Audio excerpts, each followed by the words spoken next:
Today's show is pre-recorded. Y'all know what time it is. Y'all don't know, y'all better ask somebody. Hat on, suit on, looking like the Dapper Dawn, giving a microphone, dressed like $1,000,000, diamond things in its cuffs. Y'all tell me who could it be but Steve Harvey? Yeah, out there listening to me. Put your hands together for Steve Harvey. Put your hands together.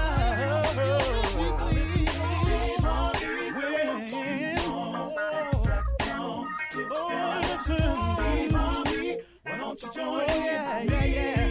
Ooh, Steve Harvey. Get them on, y'all. Better give me some eggs while I listen to Steve Harvey. Won't you join in me? If you're with me, help me say turn your radio on. You gotta turn it on. Yeah, turn it on. Steve Harvey in the morning, y'all.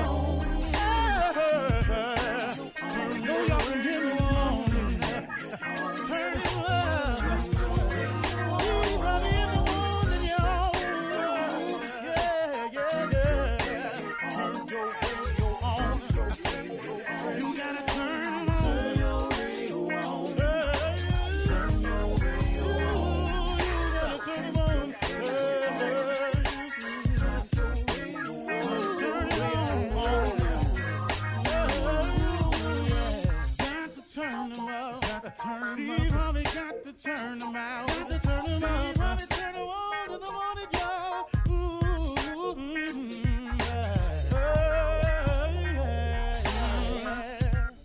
Come on, Steve. Come on. Do your thing, Big Daddy. I sure will. Good morning, everybody. You're listening to The Voice. Come on, dig me now. One and only, Steve Harvey. Got a radio show. Oh, man.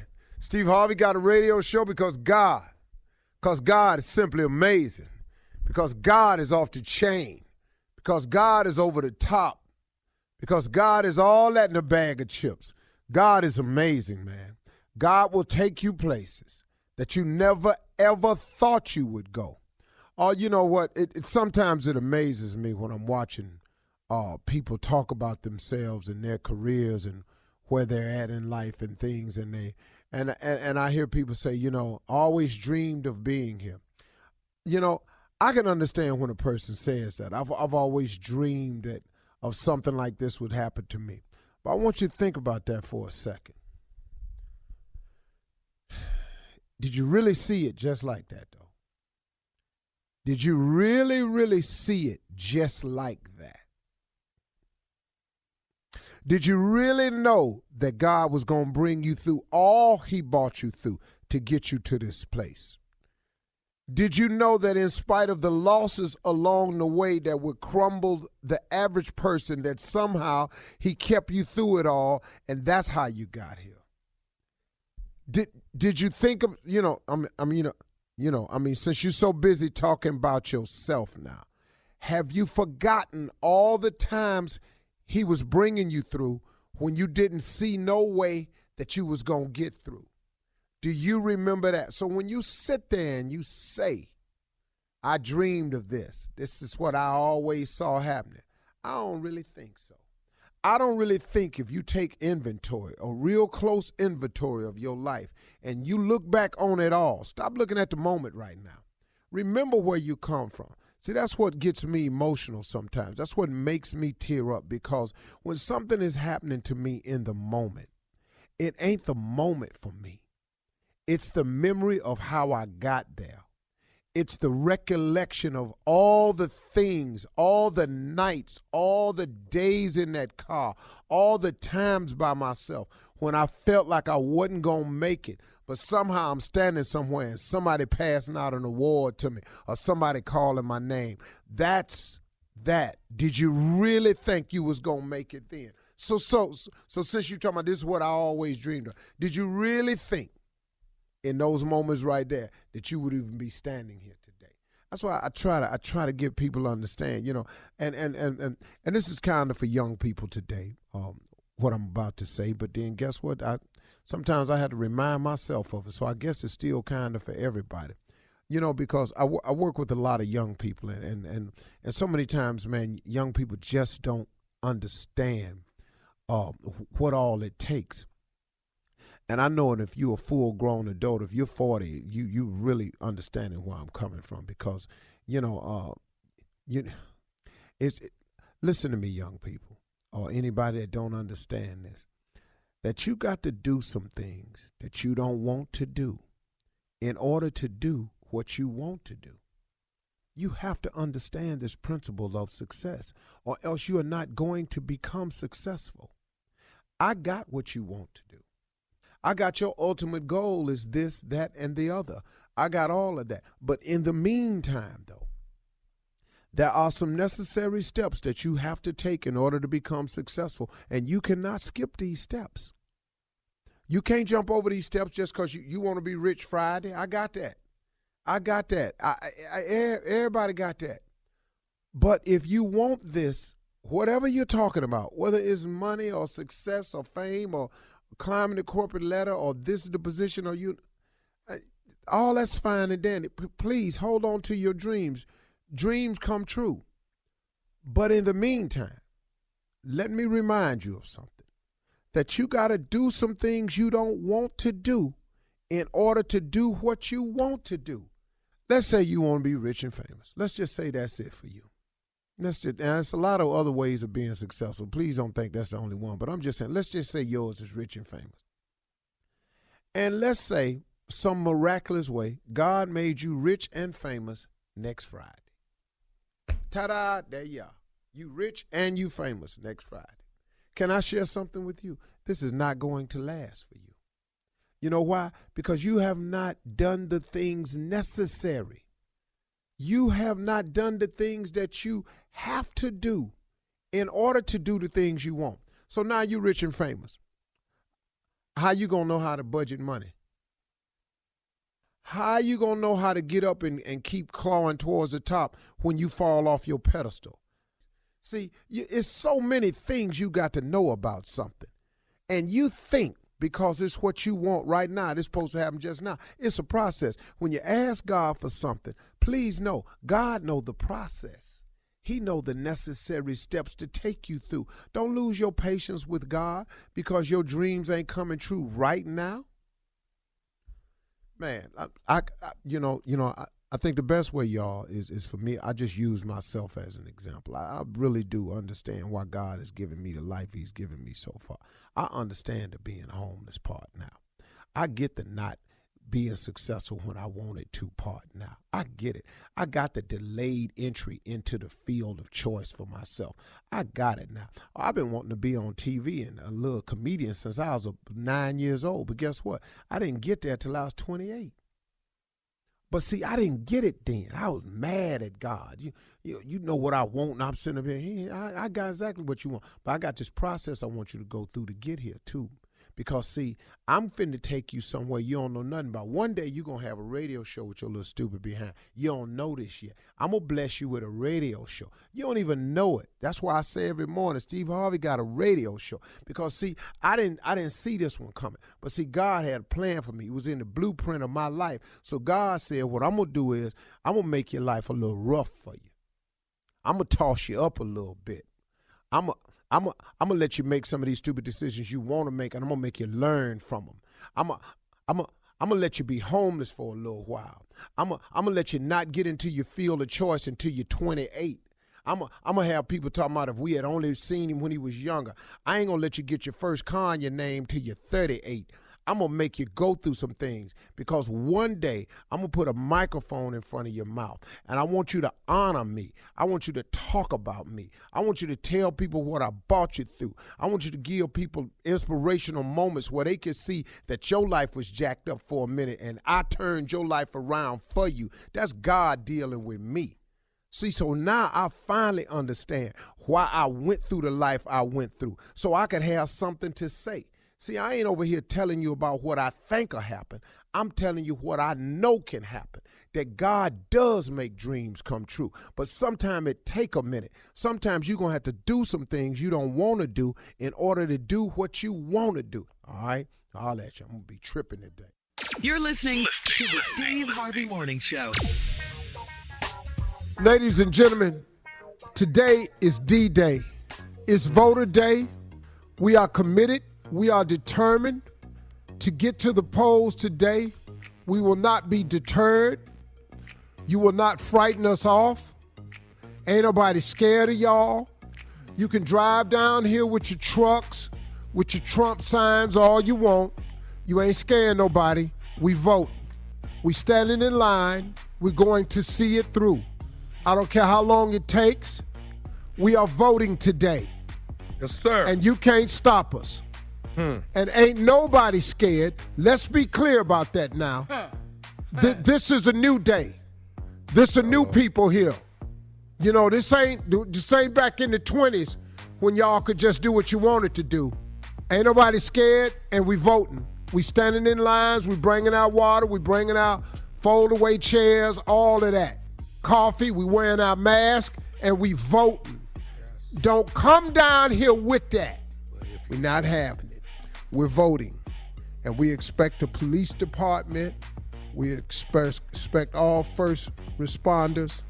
We expect all American citizens to do their duty and make sure that everyone is allowed to exercise their right. Ladies and gentlemen, Shirley Strawberry and Carla Farrell. We're voting, Steve. We're voting. That's it. Enough said. Get to the polls. Get to the polls today, please. That's Vote, it. period. Yes. That's it, period. Ladies and gentlemen, Kia Spates and Thomas Miles. Me and Tommy coming down to your polling location if you have a problem. If you see a Trump truck, we'll be there. Call us. 1-800-WE-GOT-THIS. Call us. Yeah, you go vote. This is crazy. Yeah. It mean, really man, is. It really What is. they tried to do Businesses to are boarding voters up. in Fort Worth with the police escort, they brought them Trump trucks down through there, and them brothers just said, no, you ain't coming down here. This our hood. You go the other way. Go that way. You ain't coming down here. And rightfully so. Trying to intimidate Nah, man. somebody. Coming down here intimidating nobody, man. You're not getting away with that. We're not going to be intimidated. We're standing in line. We're going to do our duty. We're going to vote, take fold-away chairs, take a little stool. You could take a pillow, take you a cup. We're going to be respectful. You know, we're going to hold places in line for people if they got the emergency restroom trip. We're going to do whatever we got to do. We're going to help each other vote. We're going to socially distance, and we're going to wear our mask, and we're going to go in there and vote because we sick of you, man. Today is the day. Yep. Today is the day where we stand up, and since you don't think Black Lives Matter, we finna show you something today. Let me ask y'all a question. I think they do Why- matter why at the would polls, police- Steve. I think they do. Why would That's the police problem. escort them down to the hood like that? Why would they Unless do that? they had gotten a parade permit of some kind, but then you never know. Sometimes it's just, hey, the boys in blue have gotten behind Trump. Almost all of the captains unions, so you never know. Whatever the reason, we don't give a damn. You ain't coming down We're not this breaking street. no laws down here. We vote. All right. We don't Listen, give a damn. We're not breaking laws. We voting. We're riding with Biden and Harris. Please get out and vote today. Right now, we're going to switch gears. It's time for Ask the CLO. That's coming up at 32 minutes after, right after this. You're listening to the Steve Harvey Morning Show.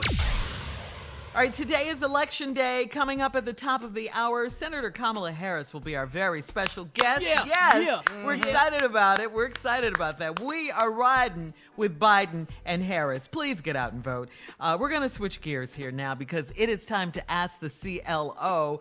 Life still goes on, I guess. And the Chief Love Officer, Steve Harvey, is here. Yes, he is. Ready. The Clo. Yes. All right. This one is from Kelsey in Las Vegas. Kelsey says, I'm a 27-year-old married woman with a big secret. I've been taking pole dancing classes instead of going to the gym, and my husband doesn't know. We had a showcase at a local strip club, and 50 people were invited. It was a way for us to show what we've learned. Now, videos of the show have popped up on social media, and I'm afraid my husband is going to see it. I was going to surprise him with a private dance for his birthday, but he's going to be furious if he sees me dancing for other random men. men. What can I do to get ahead of this before it's a big problem? Okay, let me ask you a question. First of all, why would you let anybody tell you that we're going to go down to a strip club to showcase in front of 50 other men and you married? Why would you do that? That don't make no doggone sense at all. Now, how can you get ahead of it? You can get a copy of the video and you can show your husband. He gonna be mad though. Or what you can do is ignore it, hope the video never surfaces, and let some years go by, which ain't gonna happen, because somebody gonna see it somewhere that knows somebody that know you. So I can't tell you how to get ahead of this. The only thing you could do is go in there and tell him what you did, and you didn't know it was being videotaped, and you did it as a surprise. That's your only chance. Yeah. And, you know, and women, y'all always talking about just tell us the truth. Okay, go on in there and tell him the truth. But watch how this work. Watch how this truth work for you, though. Watch how, now all y'all doubting the truth now. Watch how this truth work now. But see, if your ass wasn't up on that pole, if you had went to the poles instead of got up on the damn pole, we'd have something right here. Because today is go to the poles, not get up on the pole. Love it. I love it. Thank you, CLO. All right, this is from Miracle. Yeah, this is from Miracle in Newark, New Jersey. She says, I'm 37, and I'm dating a 44-year-old man that lives in my building. He's newly divorced, and I'm his first real girlfriend, so it's like I have to teach. He's 44. She's 37. Okay. So she's his first real girlfriend, so it's like she has to teach him how to be a boyfriend. He can't seem to understand that it's not okay for his ex-wife to visit him and bring him his favorite dish when she cooks. He said that even though their marriage didn't work, they're still good friends. I think she's lonely and baiting him for sex. He said he'd never, ever have sex with her again. Should I trust my boyfriend and let it go, or should I give him an ultimatum about his ex-wife? Wow. Well, look, I don't know how this works. I ain't never had that. Ain't none of my exes never came bought me a damn thing except hell and grief. So I had a plate of hell and a bowl of grief. I'd have had all that and a platter of ass whooping. I've had all that before, but I've never had them bring me my favorite damn dish and talking about we them damn friends. We not friends. I'm just to be clear about that. We not friends. We not friends. We not cool. I don't give a damn about the sake of the kids. None of that. So I don't have nothing for you on this letter right here. I don't know what to tell you. All I can tell you, what's her name, Shirley? Her name is Miracle. Well, see, Miracle, call rhyme with pole. And if you take your ass down here to the poll and vote, and let that be your miracle, because you don't know what's happening with this man and his ex-wife. But the miracle is you need to go to the polls. That's what we need to do. Go ahead, Shirley. Come on, all right, make it thank work. you. Great advice. I love it. All right. this here, man. Steve, you're going to love this one. I'm ready for it. This is from Big Daddy in Birmingham, Alabama. Big Daddy is a 58-year-old bachelor. He's looking for a woman to spend his retirement years with. He was in a long-term relationship with a younger woman, and she took all of my money, he says, but didn't want to give me any loving. I'm a big guy, and I love to cook and socialize. As I gained a little weight, my woman started pulling away from me more and more. I wanted to be with her forever, but she is not willing to stick around to help motivate me to lose weight. Everything below still works fine. So how can I get a woman to see past my belly and into my heart? Aww. Well, bruh, man, on my ass. You done H ass out of relationships now. Steve. Now, Big Daddy. No, hell no. Nice ass name, Big Daddy. But now you done set up in here, now you want somebody to see past your stomach when you can't. See, now, we got to be real now. Y'all always talking about, Steve, you can't fat shame. But, dog, when we get up in age, man, we got to start watching ourselves. You can't do this, man. Come on, bruh. Ain't nobody finna see all the beauty in you when all they can see is all the stomach that's in that shirt. All them buttons spread wide open and little holes into your shirt where you in here, you stretch. What, Shirley? But CLO, okay, now. He loves to cook. Remember, there are not a lot of thin to eat. cooks and chefs. He loves to eat. He says, okay. Cooking ain't his problem. It's putting all that damn food in his mouth. It's when he get through cooking. Yeah. What he cooking, What he eating, Everything. He can cook his ass off to the point where they calling him Big Daddy. Now somebody in there, and now you talking about the last one pulled away from you. She was trying to not pull away from you, was get out from under you. That's what the problem was, dog. That's the difference between pull away from you and trying to stay from out from under you. Now, Big Daddy, listen, man, we're going to have to make some changes. You can still enjoy cooking and you can still enjoy eating, but it's got to be done sensibly. We're going to have to lose some weight, dog. Sorry, bro. I know you want somebody to go with you, but we got to lose some weight, partner. Coming Sorry up about next, Nephew Tommy's Run That Prank Back right after this. You're listening to the Steve Harvey Morning Show. Today is election day, time to implement your voting plan and to get to those polls, people. Coming up at the top of the hour, Senator Kamala Harris will be our special guest. Yes, she will, right here. We're riding with Biden and Harris on the Steve Harvey Morning Show. You know that. But first, it is time to have a little fun with the nephew and run that prank back. What you got for us, Neff? Check settlement. Let's go, cat dog. Check settlement. Thank you. Hello, Right. I'm trying to reach please. this is she. How you doing? It's Attorney over at and Associates. Uh-huh. All right, want to give you a call. I just got your file that hit my desk, and we got a check going out to you on Monday. You came in yesterday, correct? Yes. Okay, listen, we got a few little glitches here we want to go over with. I want to go over with you and make sure we get this all ironed out before you come in on Monday, and I'll have a check definitely waiting on you when you get here. All right, you're supposed to be getting $6,410. Okay. Unfortunately, it's being reduced to $1,200 due to injuries not being as bad as they say it was. A lot of calculations got really mixed up on our paperwork here, and please keep in mind that on the $1,200, we still haven't taken out our fee, which is like about $33 1/3. We'll have a check for you on Monday in the ballpark of $400 to $500. Hold up. Okay, I'm still not getting it. So, what was the total amount that y'all got from the law, from the insurance? Evidently, the person that did these calculations completely did them wrong. And I do apologize for this being a mishap on our part, and it's totally screwed up. And I do apologize on the behalf of the association here that we've dropped the ball on that. But your actual check has been reduced to $1,200, okay? And that's without us taking the law fees out of it. So That doesn't sound right because how would $6,000 cover the doctor bill and the chiropractor? Well, from my understanding, man, what they're also stating is that your injuries are not that bad. And I don't want to be the bearer of bad news. They're actually wondering if you were actually hurt at all. So I was actually hurt because I even had to get injections. Okay. From the chiropractor. Okay, and do you have any? I have some medical documents here, and I understand that you've been going, and you probably, it looks like you went over at least 2 months going to the doctor and getting therapy, and that was his call. That was the chiropractor's call. That wasn't my decision.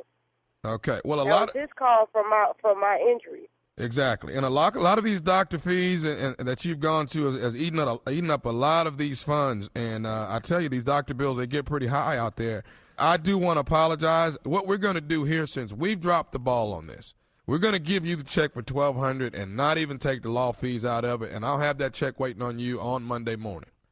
That's still okay. I understand what you're saying, but what I'm trying to figure out is I need to see some paperwork of stating what was the total amount check that was written from the insurance company, plus what was the portion that was supposed to be taken out for the chiropractor, plus what was the portion that was supposed to be taken out from the doctors itself. For the amount that you're telling me, $6,000, that's not wouldn't have covered that, and leave me with only $1,200. Okay, I'm not at liberty to let you look at this paperwork anymore. I'm calling you basically to let you know I have a $1,200 check for you. If you don't want that, then you can go ahead and take some other legal action. That doesn't sound right. Why would from the entire month? Because I got the paperwork from the chiropractor stating what amount was paid. I understand that, ma'am. What I'm trying to let you know, Manisha, is what's going on right now is the response coming back is that you're not actually hurt at all. That's what they're saying. They're saying you're not hurt at all. Actually, I don't want to use the words, but they're saying that you've been faking this the whole time. I need need to see some paperwork before I time to check it. This doesn't sound right. That doesn't make any sense. Well, right now, I'm the last person that this file is going to come across. It's coming across my desk. This is pretty much a take it or leave it option, and if you don't leave it option, no, now. I mean, you don't have to get attitude with me because you are my lawyer and I am your client. Well, you're not going to raise your voice. You're not going to raise your voice at me. That's not going to happen either. So let's pipe it down a bit, okay? Now, here's what we're going to do. Do you want the $1,200 check or do you not want it? Now, I've already waived the fees of the attorneys here. Do you want the $1,200 or do you want me to reduce it to $400? No, I don't want $1,200 because I'm going to take you to court. Because that doesn't sound right for you to me around. You're supposed to be my lawyer. I'm being the best attorney that you probably could afford, young lady. Okay? And I'm trying to do the best I can to help you. Now, if from what I understand is... I'm sorry, sir. That's not going to be acceptable. I just have to get a lawyer to sue you because that's not acceptable. You people continue to want to... I came in the office yesterday when we came in. How all of us word got mixed. I wasn't there during the meeting yesterday. Like I said, these papers just landed on my desk today. What I'm not going to tolerate is you people consistently wanting to file a lawsuit on somebody. Now you want to file a lawsuit on me. You're going way too far with this.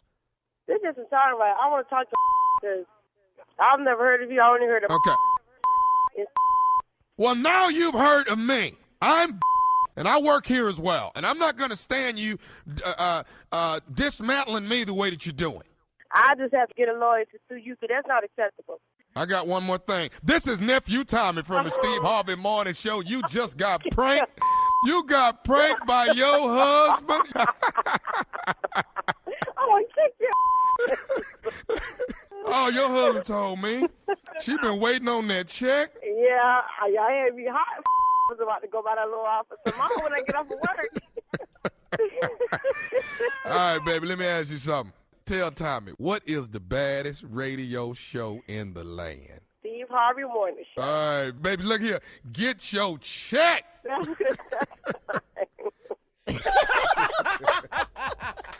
Give it to me. Give it to me. Huh? What you want? You got it. Come on, come on, you baby. every day.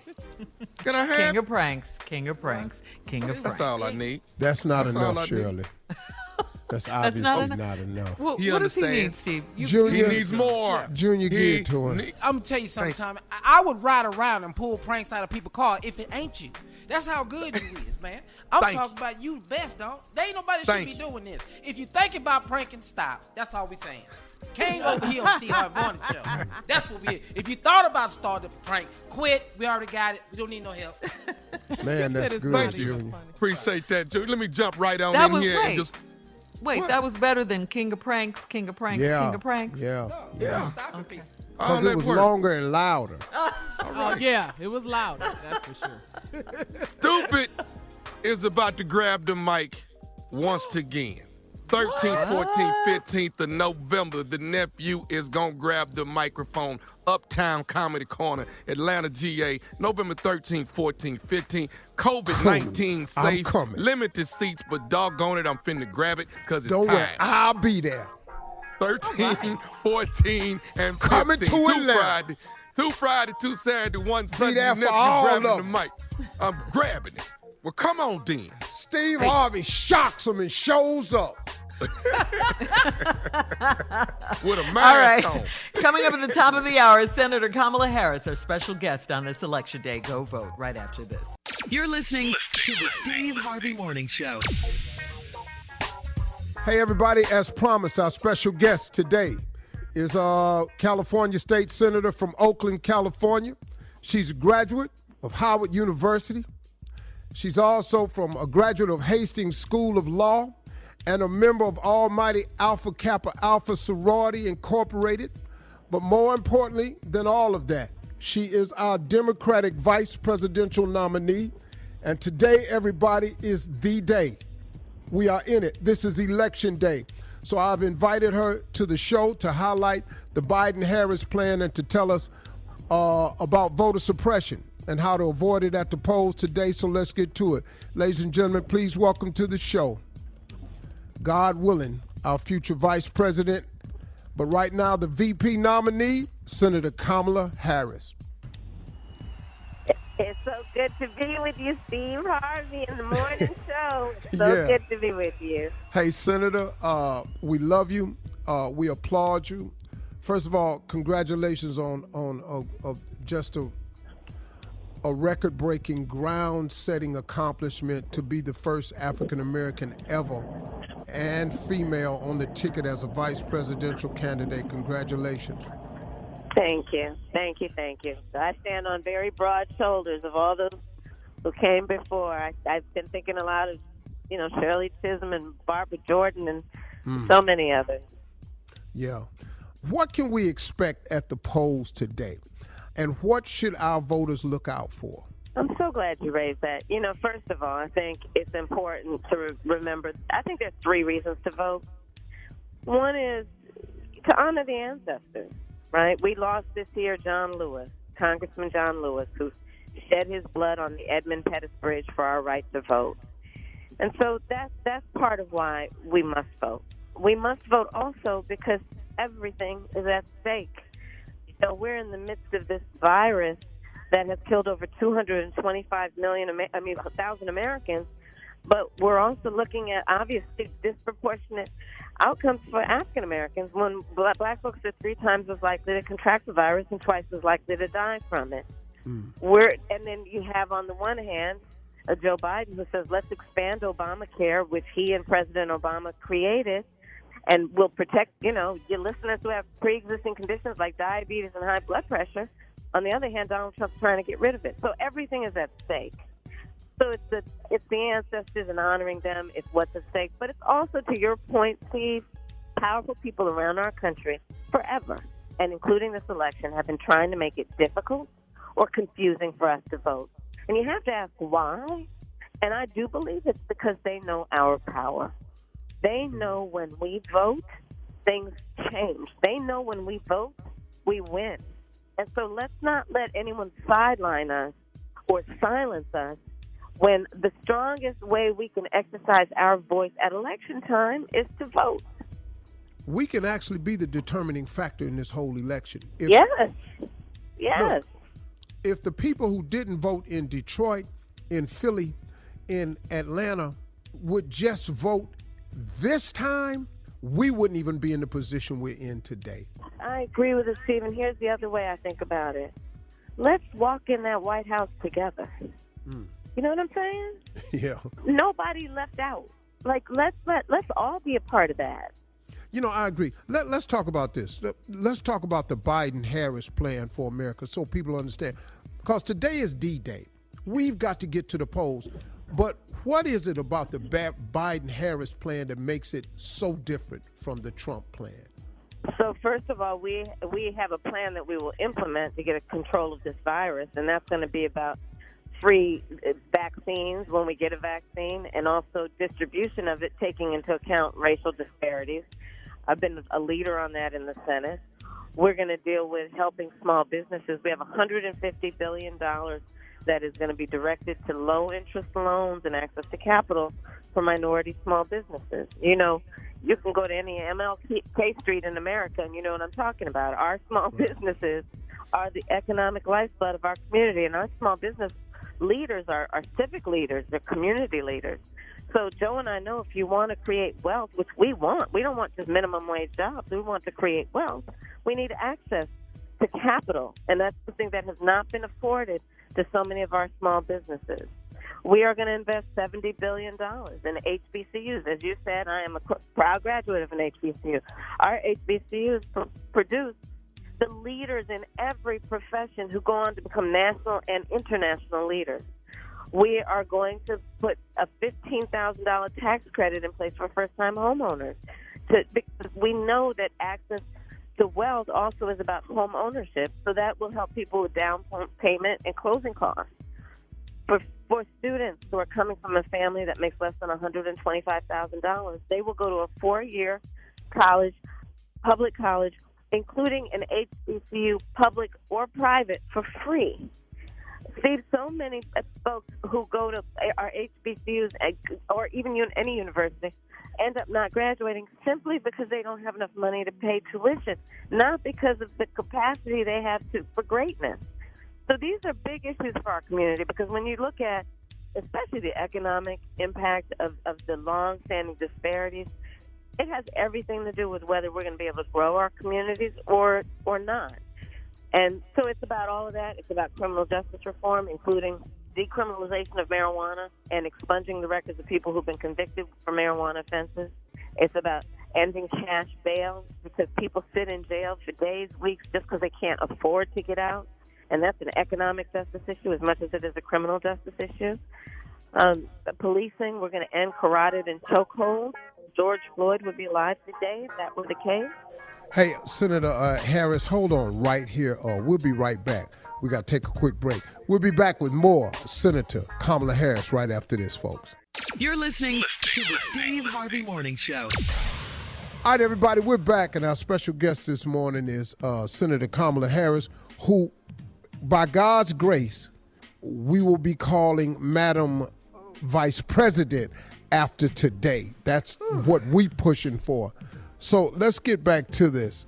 So there are huge, huge significant differences between the two choices that we have in this election today. And we want to make sure everyone knows that it's within their power to make the decision about who will be the next president of the United States. Absolutely. And, you know, what you're getting at and what I've been saying on this show, the black vote is so crucial to this election. I mean, look, for a lot of reasons. I mean, but first and foremost, if you are an African American and you think for one moment that Donald Trump is for you, you have been misinformed and miseducated. You have not done your homework as to who this guy really is on a personal level, professional level, and a business level. You can politically, you can hear the statements. You know, for the Proud Boys, there's good people on both sides. I mean, just over and over and over without any shame at all. He's openly and blatantly said stuff that's disparaging for anybody of color. But in this election, what is your message to African American voters today who have waited till today, and there's nothing wrong with that, but what's your message to them? Go get in line and stay in line and vote like your life depends on it. And here's the thing. Don't vote because you're just supposed to vote. Vote because your vote has been earned. And so go on the website, joebiden.com, look at the facts.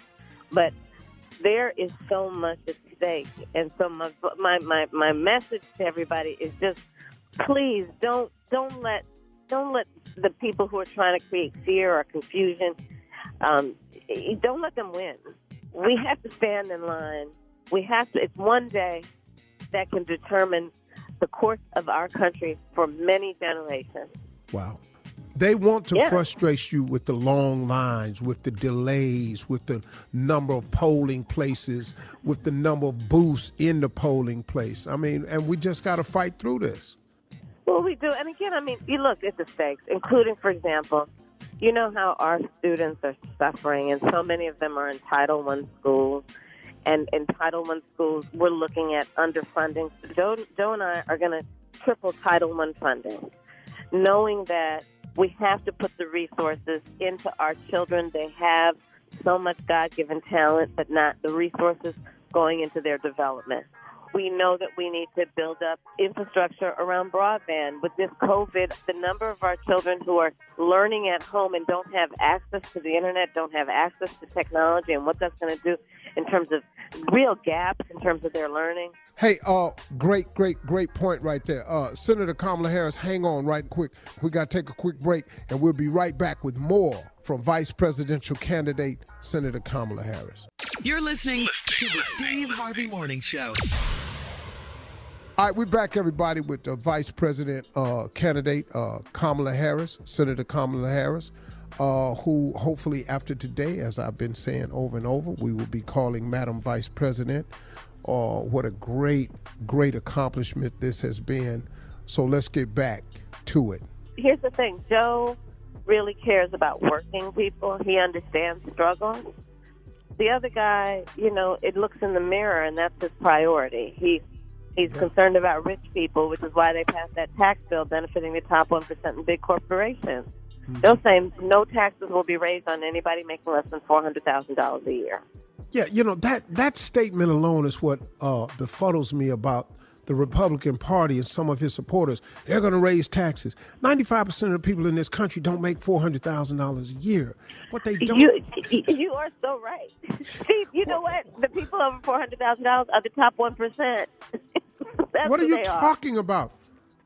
Right? He's not talking about raising taxes for you. Right. This is a big boy problem. But let me tell you something about big boys. Big boys, when you raise their taxes, they also pass, because of Senate, they also pass extra tax incentives. There's ways around this, man. Rich people going to always find a way to stay rich now. That's exactly right.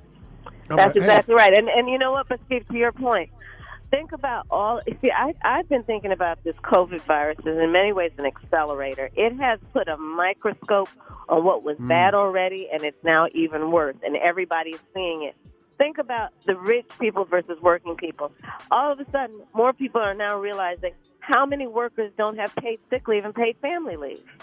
That's wrong. That's right. Right? Joe and I are saying, no, you have to support working people. We're saying that no working family will pay more than 7% of their income in child care.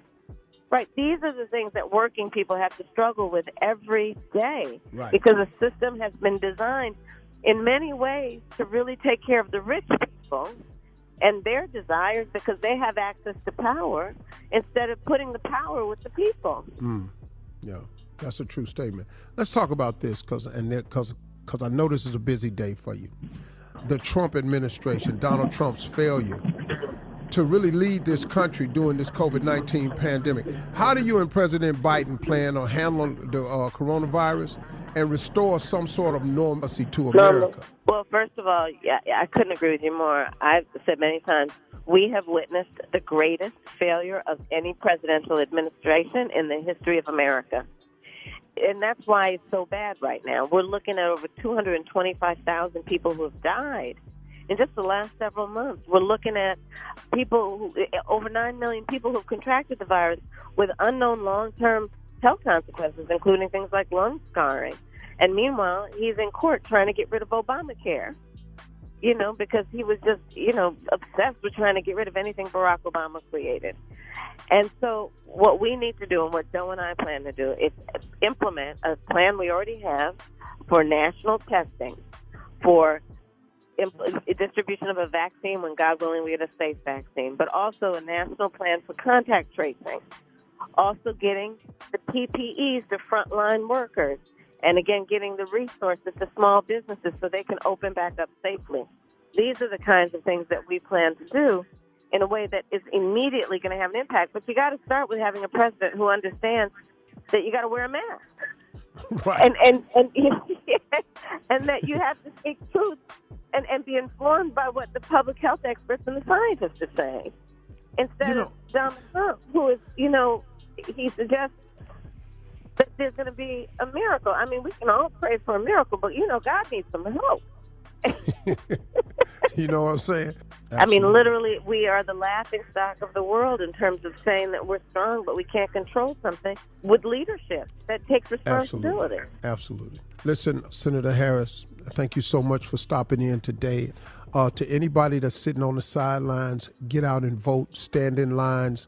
Hopefully, God willing, we'll see you as the vice president. Congratulations. Yeah.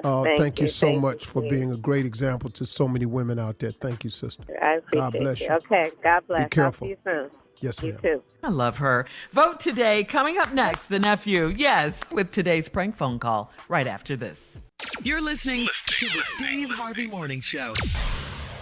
Coming up at the top of the hour, right about 4 minutes after, it's my strawberry letter for today. The subject is the pastor's son isn't very holy. All right? The pastor's son isn't very holy. We'll get to that in a minute. Right now, the nephew is here for today's prank phone call. What you got for us, Neff? Shirley, we got a new landlord. Oh, okay. There is a new landlord. Let's go if we can, cat dog. New landlord. Hello? Hello, I'm trying to reach a Marcus. Yes, this is he. Who's this? My name is Jason. How you doing? Hey, what's happening? Listen, I'm trying to figure out if you guys are going to be out of the house by Sunday. Being out the house? What the hell you mean out of the house? Let me get clarification. Are you guys at West Jennings? Yeah. Okay. Are you guys haven't started packing up or anything like that? Dude, who are you? Okay. Are you? How the hell did you get my number? I got it from Mr. Vernon. Are you familiar with Mr. Vernon? Yeah, that's my landlord. Okay. Mr. hasn't made contact with you, Marcus? No, I hadn't talked to Mr. since I last gave him my payment. Wow. And who are you again? My name is Jason. I actually who are you to Mr. Well, I actually bought the property from Mr. 6 weeks ago. 6 weeks ago? Yeah, I actually own the house now. It was my assumption that you and Mr. had already talked. No, hold it. See, I made my last payment less than 6 weeks ago. And you own this house? I actually own that house. I'm renting this from Mr. I'm sorry? I'm renting this from Mr. I gave him my payment less than 6 weeks ago. So you're saying he got my money and you own the house? Man, what's up with that? Well, yeah, I actually do. I guess, he actually told me that you guys would have been out by now, and like I said, I'm looking for everybody to be out by Sunday. Are you guys going to be able to get out of there by Sunday? Hold on. First of all, I still got 2 more years on my lease at this house. You telling me you want me out by Sunday? Well, Saturday if you could actually do it. Dude, come on. You want me out of here on Sunday? Well, sir, damn mind. I actually have some tenants that are going to be moving in on Monday. What I'm trying to do is actually get in there, get you guys out, get the place cleaned up so the tenants can move in and actually start unpacking all their things. They're wanting to move in on Monday. Hey, listen here, man. Me and my family, we ain't moving no where, all right? I don't know what the hell you got to do, who the hell you got to talk to, but you better go and fix that because I wish would come over here and try to tell me I got to get the hell up out this house. Okay, sir, are you understanding the fact that I'm telling you lease, I'm the owner of this house now? I don't give a I gave my money to Mr. Vernon. You better call him, call somebody, take it to fix this. We ain't moving no place. Sir, I'm going to need you out. We ain't moving no where. Did you understand? I need you out by Sunday, sir. Now, this is my house, and you're actually arguing with me about my property. You ain't listening to me, man. You ain't listening to me. We ain't moving. I still got 2 more years on my lease. Dude, my last payment, I paid that 2 months in advance, man. I ain't moving no damn way. Let me get you to understand something. It was Mr. responsibility to let you know what I own the home. Come on, dog, you tripping? Don't come at me with this about. I would bring your over here if you want to. All right, sir. I will be there on Sunday. Now, if you're not moving out, I'll have to move you. I ain't moving nowhere. Sir, bring your over here if you want to. I'm not gonna sit and go back and forth with you. I want you out of my house by Sunday. I ain't moving no. Bring your monkey over here right now. We can start this right now. I need you out of my. Are you? I ain't moving no. You hear me? I ain't saying it no more. You're arguing with me about my property, sir. Are you listening? I'm paying for this. I'm paying on this right now. I ain't moving no where. You hear me? I need you my kids. We gonna stay right here for another 2 years so I can get them a better place. All right, you hear me? Sir, I got tenants that will be pulling up Monday to stay. Bring whoever want to bring. I got something waiting on y'all. Come on in. I ain't received no notice. I ain't got no phone call from nobody else. I'm listening to you talking to this Mr. Be calling me. He the one who got my money. Mr. is out of the picture now. No kind of phone call, no email, no text message, no what the Mr. out of the picture. I own the property now. Me and my family, we're going to be here for another 2 years. You hear me? You're not going to be there another 2 years. I get them into a better place. You're going to be out of there. You ain't moving me and my family about this damn dog. Bring your over here if you want to. Are you listening to me? You're going to be out by Sunday, even if I have to come in and I ain't trying to hear. You got to take care of that on your own. But you ain't moving me and my family out this house. Are you listening to me, sir? What you got to say? You saying something different now? I'm telling you, if you're not out by Sunday, then I'm coming to move your stuff out by Sunday. You ain't moving. Bring your over here if you want to. I wish it would. Hey, you. Excuse me? You. I got something else I need to tell you. Are you listening? Are you listening to me? What? Say something. I want to tell you this. This is Nephew Tommy from the Steve Harvey Morning Show. Malik, your son, got me to prank phone call you. Come on, man. Are you playing? Are you serious? Come on, dog. y'all on that other stuff, man. I'm gonna kick that little man. Yeah, y'all got me, dog. Oh man, I got you, man. You all right? Yeah, I'm all right, man. I'm gonna let my blood pressure calm down. He told me y'all listen to the show on the way to dropping the kids off at school in the morning. Every morning, dog. Oh man. All I know was you wasn't getting out that house come Sunday, was you? Dude, hell no. We ain't moving nowhere. Oh man. I'm already trying to save up, trying to get them a better spot. Hey man, keep pushing, brother. I got one more thing to ask you, man. What is the baddest radio show in the land? You already know, the Steve Harvey Morning Show. You already know. Hey, Tom, too much. He was on one for real. Yeah. I tell you what, I wish the blankety blank would. That's Come it on right over there. here. I got some. I tell you what, I ain't moving no blankety blank way. Man, blank you. I tell you what, come Blank on over you. here Sunday. I got something for your blankety blank. Talking that blank. I told you I ain't moving nowhere. Sunday. Anybody call me, left no notice. Anybody talk to me. Miss So-and-so got my damn money. Ain't nobody move. I just got my family in here. We gonna be here another 2 years. We gonna be here another 10. I love it. Man, That was Stupid funny. on the rise, baby. Stupid is on the rise. He didn't give a damn what Sunday. So Tommy, but then you said, well, Saturday if you could make it Saturday. Yeah. Saturday. If you can help me out a little bit, Saturday be cool. Okay. Oh man, he's a great dude. You play Nephew too much. Tommy and Friends live at Uptown Comedy Club. I'm coming Friday, 11/13. That's November 13, 14, 15. I'm back in stride again. Think it's on sale. Back COVID-19 start safe. again. Yeah. Where's that, Tommy? COVID-19 safe. That is Uptown Comedy Club corner. That's in Atlanta, GA. All right That's now. where it's at. I'm Well, coming, are you baby. excited to get back on the stage? I'm excited. I'm going to be COVID-19 safe, though. I promise you, I'm going to be COVID-19 safe. What does that mean? I Break line that to down. come out there with an astronaut suit on. Hell, I don't know what I'm wearing. But I'm telling you. A football helmet, something. I'm going to be safe.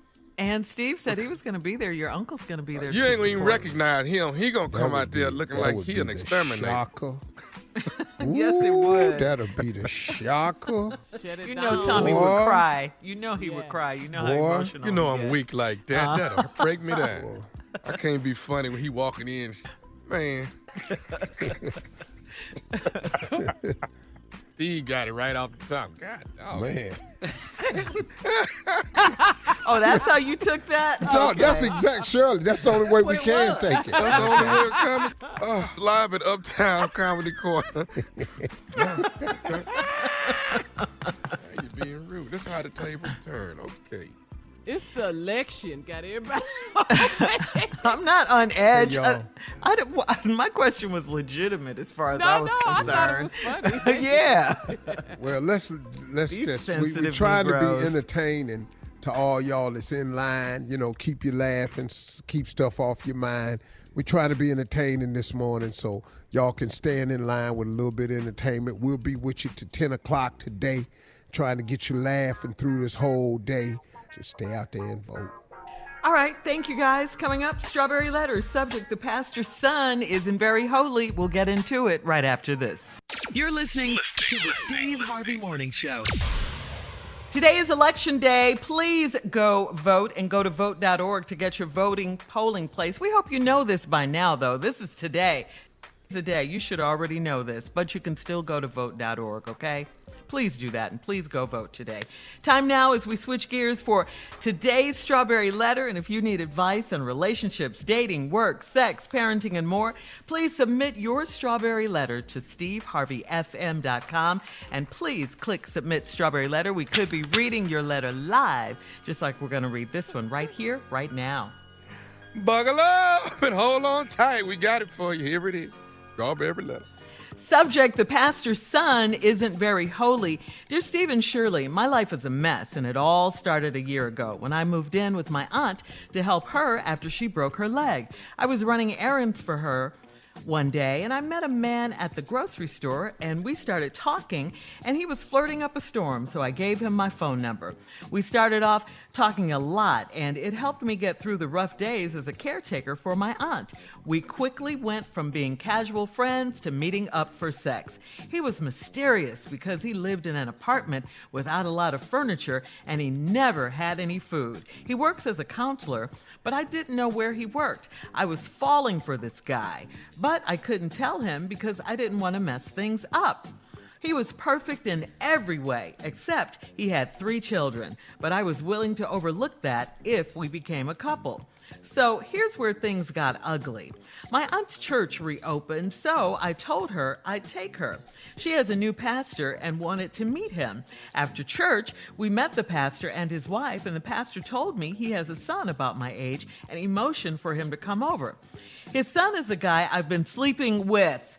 He walked over with his wife and all of his 3 kids and introduced himself like he didn't know me. Even though we were in mass, he knew me and I knew him. My aunt could tell something was wrong with me, and when we walked off, I told her. She called the church and told the pastor what his son was up to, and the pastor said I enticed his son into an entanglement.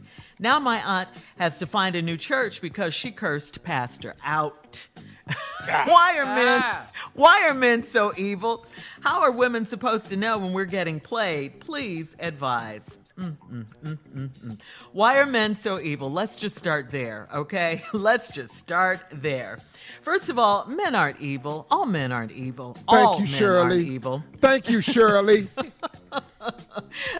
But a lot of men, you're welcome, but a lot of men will lie and will cheat to get what they want, okay? Not all, but a lot of them. And well, that's we what ain't this evil, though. That's what this married, that was her question. Yeah, and that's what this married man did to you, okay? He lied and cheated to get you. That's what he did. We as women, we say this all the time in the show. We have to pay attention to the signs. That is our job. It's time out for us not noticing these blaring red flags. You go to his house, there's never any food, not a lot of furniture. He has 3 kids. He's all mysterious, you say. What is he being so mysterious about? You know, that's when you should have been asking some really probing questions. You know how to do that. You know, where's the kid's mom? What kind of relationship do you have with the kid? Do you have with the kid's mom? Why don't you have a sofa in here? Why don't you have any towels and stuff in the bathroom? You're a counselor, you say? What type of counseling? You know, these are the kinds of questions that you have to ask him. I know your tuition had to kick in at some point, but it was too late by then because you were already emotionally invested in him. And like you said, you didn't want to mess things up because, you know, if you guys were trying to be a couple, that's what you said. And those are the ways you get played because you ignore your gut, what your gut is telling you. You ignore those red flags. You ignore your tuition. And I'm sorry this happened to you, but you got to let this be a lesson that, you won't take into your next relationship. The signs are always there. We just got to see them. As far as finding a new church for your aunt because she cursed out the pastor, and may I say that was very unpastor-like of him to say that about you, that you enticed his son. If she wants to stay there, all right? Just stay there and look him dead in his eye every Sunday. You don't have to, but if she wants to, find a new church. It's okay. It's all right. But you just concentrate on you and what you need to do, and that's listen to your gut from here on out. Steve? Well, let me start at the bottom of the letter. The question is, how are women supposed to know when we're getting played? Please advise. Well, Shirley said it to you, and she put it to you in a very smart way. There are red flags all through this letter everywhere you wrote. A woman was on my show one time and said, women have got to stop collecting red flags. Leave them stuck in the ground. Quit taking them home, hugging them like they finna be white flags or green flags. They red flags. You met a man at the grocery store. He was flirting up a storm. You gave him your phone number. I already know y'all kind of old. Why you say that, Steve? Because they don't do that no more. They give each other their IG. Yeah. That, I learned that. You don't get the cell number. Here go my IG. You can DM me and you can find out how I want you to see me on my highlight reel called Instagram. That's the way. So y'all, 30s, low 40s or something, bam, something like that. Okay, cool. Okay, now here you go. That was a red flag right there. So y'all have started talking a lot, and he was helping you through the rough days of being a caretaker. You ain't really a caretaker. Your aunt broke her leg. Mm-hmm. We quickly went from being casual friends to meeting up for sex. What? Kind of quick. Yeah. All right, Steve, coming up, we'll have part 2 of your response at 23 minutes after the hour. Subject for today's Strawberry Letter, the pastor's son isn't very holy. We'll get back into it right after this. You're listening to the Steve Harvey Morning Show. All right, come on, let's recap today's Strawberry Letter. Subject, the pastor's son isn't very holy. Steve? Well, he's not. But your question is, how are women supposed to know when we getting played? It's very simple. Pay attention. Shirley said it best in her response. You just weren't paying attention. Now, let's talk about this. First of all, you went too quick. We quickly went from being casual friends to meeting up for sex. Okay, meeting up for sex. That already the relationship ain't off to the best of starts. Now, if that's all you wanted, then fine, but doesn't seem like that. He was mysterious. Now, you meeting up, he was mysterious. So you meeting up for sex with a mysterious person. Yeah, right there. You don't know nothing about him. He mysterious, but y'all meeting up for sex. And he lived in an apartment without a lot of furniture, and he never had any food. He works as a counselor, but I didn't know where he worked. And you was falling for this guy, but I couldn't tell because I didn't want to mess things up. He was perfect in every way except he had 3 children. Now let's just take this whole block that I just read. If a man has 3 children and he's divorced or separated, you don't know because he was mysterious. When they come over for visitation, where do they stay? Right. He ain't got no furniture. Ain't no damn beds in there. Ain't no food in the refrigerator. Ain't no cereal in there. What the hell is these kids eating? And where do they stay when they come over the mysterious man's apartment and ain't got a lot of furniture? You got 3 kids. You got to have some bean bags or something. You got to have a Miss Cozy kitchen set for the little girl, something. He ain't got nothing. Then he tell you he works as a counselor. What that mean? Yes. That was mysterious, right? I'm a counselor. What kind of counselor? School? Like School counselor. What school? My kid's school. Right. It's like, you gotta ask. But I didn't know where he worked. Where you work? Oh, down at the counseling office. So much. I was falling for this guy, but I couldn't tell him because I didn't want to mess things up. Wait a minute. Whoa. Mess up what? You're having sex with the mysterious man in an empty-ass, vacant apartment with no furniture in it. He might have just made a key to an abandoned apartment. Yes. Wow. Yes. And you don't want to mess that up? But I was willing to overlook that if we became a couple. See, this is, oh man, I can't tell you how many times. You're talking about becoming a couple, something that you want, but you've already given away the greatest benefit of being a couple. You've already given the man all the sex he wants because all y'all do is meet up for sex. Now, why he got to be a couple with you? He getting the sex. Well, why we got to be a couple now? I got you at this abandoned apartment. It's an old crack house, and we in here screwing. No we towels ain't got in the bathroom. Yeah, it's the same furniture that the crackheads use when they in there getting high. No paper towels. No. You can't go to the bathroom. Hey, ain't no toilet tissue there. Right. Don't go in there. Don't flush that. Oh, no. So now, No soap. this where things got ugly. Like it ain't bad enough being at an abandoned-ass apartment you having right. sex with this mysterious man. Your aunt's church reopened and you took her. After church, you met the pastor and his wife. And the pastor told me he had a son about your age and he motioned for him to come over. His son is the guy that you've been sleeping with. He walked over with his wife and all 3 of his kids and introduced himself like he didn't know me. What you thought he was supposed to do? Oh, you the girl from the crack house. Oh, what's up, thing? You know them kids I told you I had? Here they is right here. Right. Oh, and I failed to mention my wife. You thought he was going to say that? No. He act like he ain't know me. Even though we were in masks, he knew me and I knew him.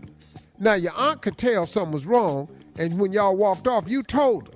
Now, your aunt then called up to the church and told the pastor what his son was up to, and the pastor said, I enticed him into an entanglement. Is this a new word? Entanglement? Oh, yeah. I've heard that a couple times this year. She And should I have don't trademarked understand. it. What is entanglement? What is entanglement? It's an affair. These used to be affairs, Yeah. but they called entanglements now. So now my aunt got to find a new church because she done cussed the pastor out. Why are men so evil? Evil? He gonna protect his son. I don't care if he is the pastor. If my son did this, you entangle him. He's got a wife and a lovely family. I hate to see that broken up. He don't want his grandkids splitting up. The pastor tried to protect his son. He gonna do that. This is your responsibility to take matters into your own hands to protect yourself. Now, I apologize for men being liars and dogs. He did tell you partial truth. He told you he had 3 kids. He just didn't tell you that he had a wife and he had found the keys to an old abandoned crack house and he had put a piece of furniture in there and using it as a chick pad now. I'm sorry. Thank you, Steve. Post your comments on today's Strawberry Letter at Steve Harvey FM on Instagram and Facebook. Check out the Strawberry Letter podcast on demand. Coming up at 46 minutes after, Junior's special Election Day poem right after this. You're listening to the Steve Harvey Morning Show. Well, today is Election Day. Please get out and vote. Yes. And Junior is here with a special Election Day poem. Junior. I could not let this go without motivation for Election Day. I could not let it go. Proud now. Yeah. He's not. Well, you know, Come on, man. Make us matter of proud. opinion. Matter of opinion. It's okay, though, but I got it, though. Here we go. Hey, Here Junior, it is. Junior, What's up, try to change my mind, okay? Okay, I'm working on it. All right, I'm going to go work ahead, on here it. we go. I'll put this together now. I've been waiting on this day. Here it is. Okay. It's called Junior's Election Day poem. That's what it's called. Here we go. Yes. Yes. All this time. That's all I Yes. had. Here we go. It was the morning of the election and all through the South. We was doing what we needed to do to get the vote out. Dad had the car all filled up with gas. Aunt Jenny had 2 Depends wrapped around her ass. Sis had her vote. Come on, Stay in Junior. there, boy. Stay in there. I'm sorry. Here we go. Dad had the car filled up with gas. Aunt Jenny had 2 Depends wrapped around her ass. Sis had her voting paper tucked in her hand. Uncle Ronnie was making sure he peed, because he's an old man. So let's get out to vote on this election day so we can send all the Trumps, Mitch McConnell's, Lindsey Graham's, Joe Collins, John James, Daniel Cameron's, and the Republicans who don't care about nobody but themselves well on their way. The end. Yes, Junior. I'll take yes. that. Yes. We got to cover them all. For real. You gotta know what we take that. voting for. But That's when exactly Daddy what we was voting for. outside, had the car filled up with gas, and your aunt had 2 Depends wrapped around her ass. We gonna be My favorite poem line that you've ever done. we gonna be in line today, so you might want to wrap up. Just give me your ideas. Get your folding chairs. You know, Who man, my depends? brother there, yeah, with the depends. I'm proud of my brother, man, over Shaw, man. My brother Shaw's in Houston, Texas, man. They are going to be barbecuing for everybody up at the Power Center today. So if you in line at the Power Center, they passing out barbecue all day long. You going to go up there and eat, man. It's all free. So don't even worry about it. Love Just it. you going to be in there, they going to pass it out. So big brother Steve, I'm proud of you, man. I'm proud of you, brother. Thank you so much. We going to get out of here today. We getting everything out this White House. Come on. We got to get it out. We not playing. You sitting down in that chair. Election day. This election and wore you Man, out. let me tell you something. We have got. We are all exhausted from begging everybody to vote, but we at the finish line. We got to get the ball across the line. If you get up out your chair and get your paperwork, your license, and go down there and vote, stand in line, make it count. We got to get him out. The end. We'll be back with more of the Steve Harvey Morning Show coming up at the top of the hour right after this. You're listening to the Steve Harvey Morning Show. This country is on edge. I'm sure you guys have heard about this as we await the results of today's election. A non-scalable fence, also known as an anti-climb fence, has been installed around the White House. Man, ain't nobody trying to get up in there. Hundreds of National Guardsmen have been put on standby, so basically the White House is on lockdown. Various businesses around the country like Macy's, like Bloomingdale's, Tiffany's, luxury shops on Rodeo Drive in Beverly Hills, all are being boarded up due to a potential civil unrest. The question is, will there be a peaceful transfer of power if Joe Biden defeats Donald Trump? I hope it don't be. I hope. No. I don't mean with the public. I want his ass to stay up in there till they come and drag his ass out. Oh, yeah. No, seriously. Because he has always thought of himself as above the law. But if you get beat in this election, man, you got to go. And the Republicans know that. January 20th, right? That's his last Yeah, day. let's get drag That's him his out. last Let's day. drag him out. And I like what you said yesterday, too, Steve. He has made this no longer the United States of America. We are the divided states of America. That's thanks all to it him. is. And it's never been this more in modern times, more obvious, more people feel embrazen to talk about their hatred because it's coming from the White House, and this man has put his stamp of approval on it. Right. From the Proud Boys to the militia groups to the Klan to the skinhead to the red boots or whatever them cats is.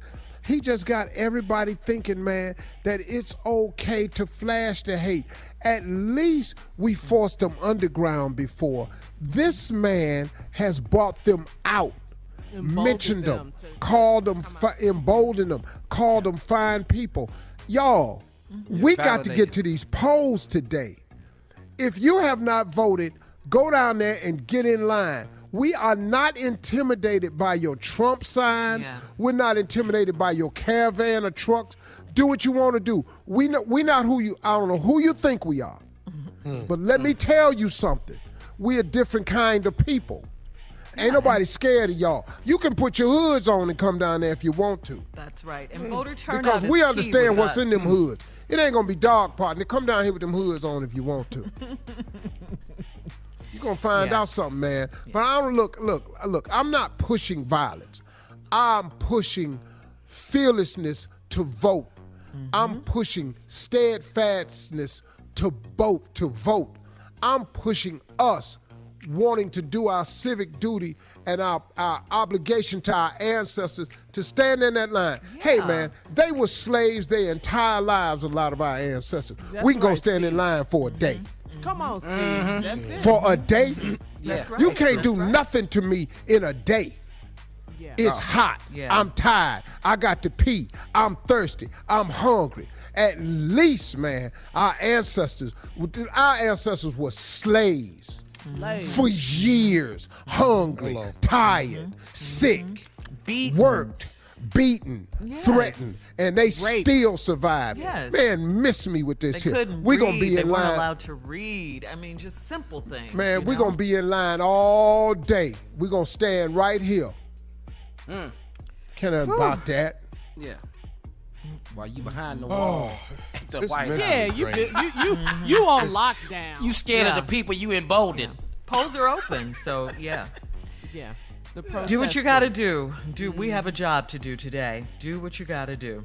And he built that fence, during the summer, this past summer with the protesters. Yeah, so he did. Same move. Yeah. About the only wall he built. You scared? All that tough talk? You scared now? Is this the wall he talking about building? All right. We'll have more of today's trending stories right here on the Steve Harvey Morning Show coming up at 20 minutes after the hour, right after this. You're listening to the Steve Harvey Morning Show. All right, you know what time it is. You know what day it is. It is Election Day, and the question is, are we better off than we were 4 years ago? What? No. What? No. Is that a question for real? Yeah. America is more divided than ever. The national debt is higher. More Americans are unemployed than when Donald Trump came into office. I don't care what he says. And we're even divided on basic questions of science. I mean, Trump's denial-driven response to the pandemic has caused Americans to have 20% of the world's death, despite having just 4% of the world's population. Come on now. Come on. Did you see at his rally a couple of nights ago, they were saying, fire Dr. Fauci, fire Dr. Chanting Fauci. that. Yeah, come on. Come on can't now. Even fire. He don't even work for you. Yes, right. he did. How Thank can you you, fire Junior. him? Yes, Can't exactly. fire nobody don't work for you. You ain't got the power to Right. fire him. Right. And Donald Trump, you work for us. You keep forgetting that. He don't know that, though, for some reason. Yeah, he keeps forgetting that. He ain't got that memo. He's a servant. He's a public servant. No, he's not. No, he's not, Shirley. He has never been a public servant in his entire life. That's his problem. He's never been a servant of people. He's been a rich boy from a rich family who grew up to be a rich man. He knows nothing about being a servant. He never came into the office to serve people. He came in there to better his position in life and his family. That's right. all he's about. More of the Steve Harvey Morning Show coming up at 33 minutes after the hour, right after this. You're listening to the Steve Harvey Morning Show. It is time to ask the CLO. Life still goes on, I guess. And the Chief Love Officer, Steve Harvey, is here. Yes, he is. Ready. The CLO. Yes. All right. This one is from Kelsey in Las Vegas. Kelsey says, I'm a 27-year-old married woman with a big secret.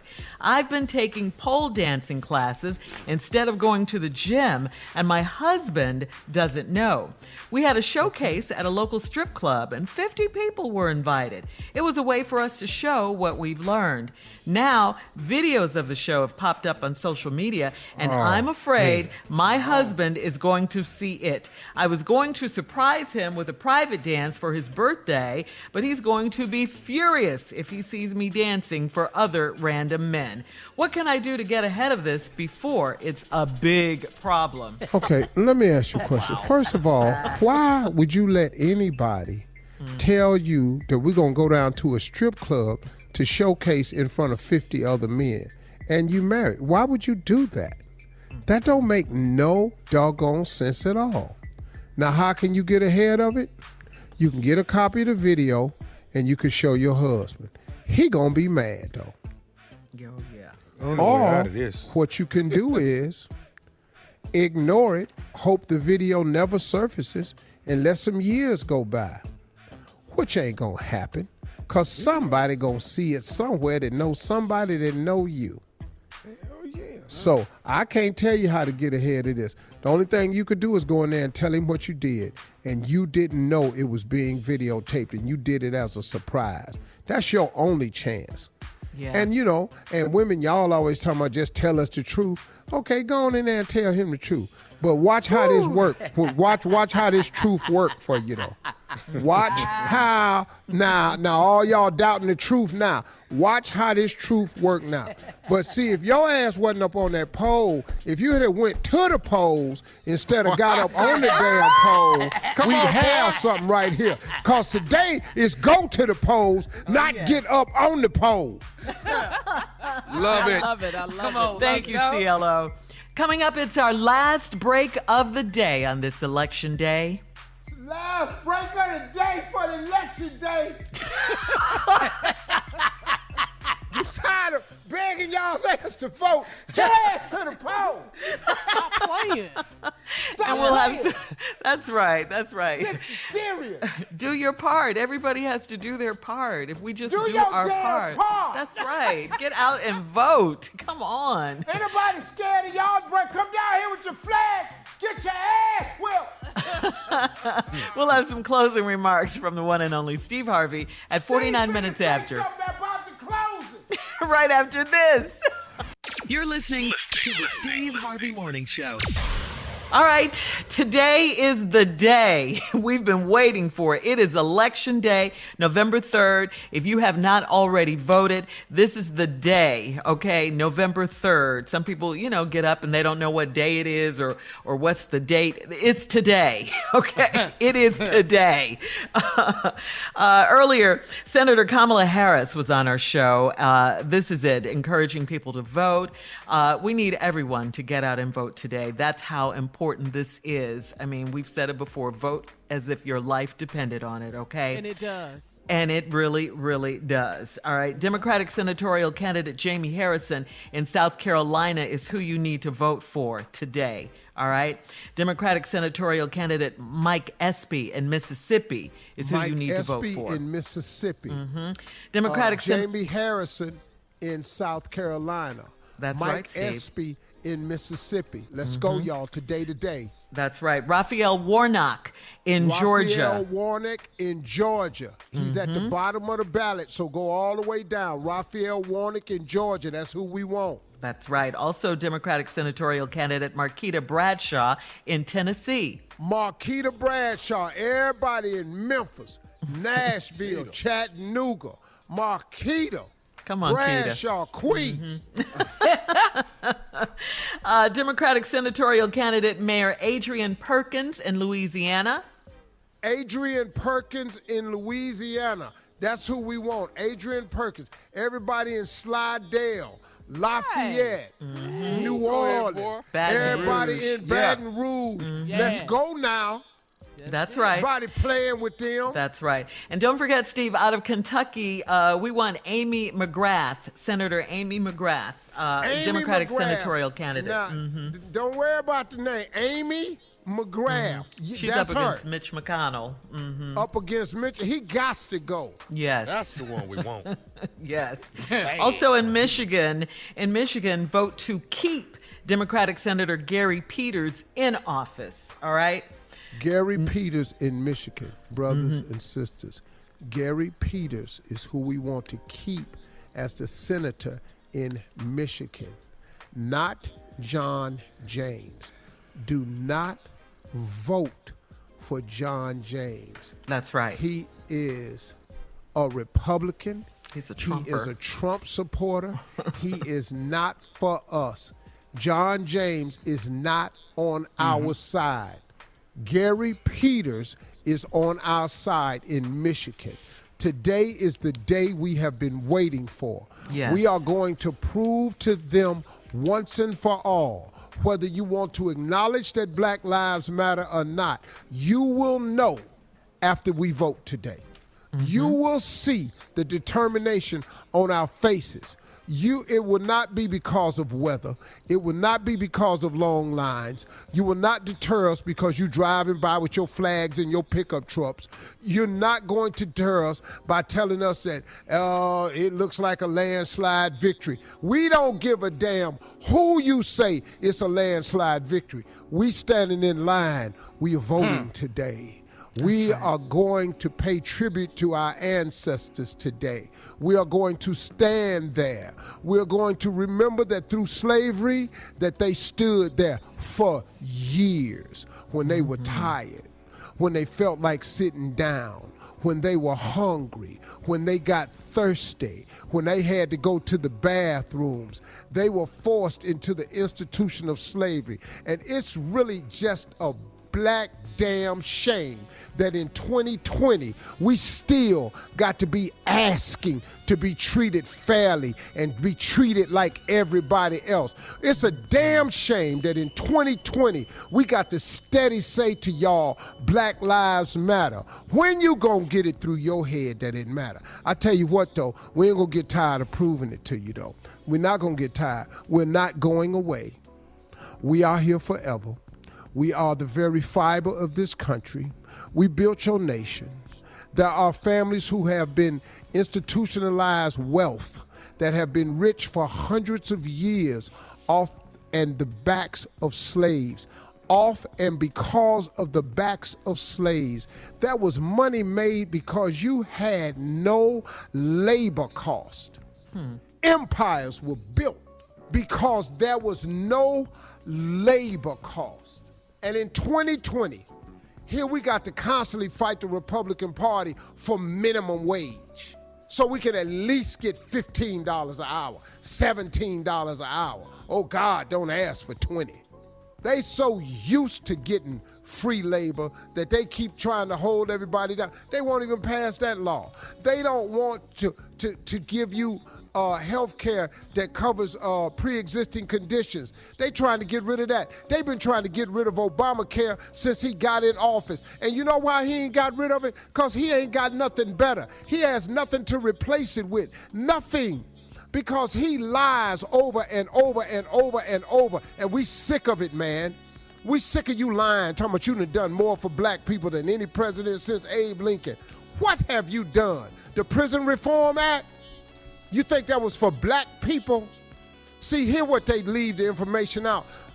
Biden and Obama, when they in administration, released thousands of inmates from prison who were serving unjust sentences due to nonviolent drug-related offenses. Now, he passed a Prison Reform Act, let 300 out. Now, he done more for black people than anybody else. Donald Trump ain't done a damn thing for black people except try to prove to everybody we are black and he don't want to have nothing to do with us. We tired of this, man. If y'all's ass don't vote today, don't say a damn thing else to Steve Harvey after this right here. I'm not going to be in here. I'm going to give you some encouragement how to get through life, but I'm not mentioning that ignorant ass president no more. If you let his ass win, you got to go vote.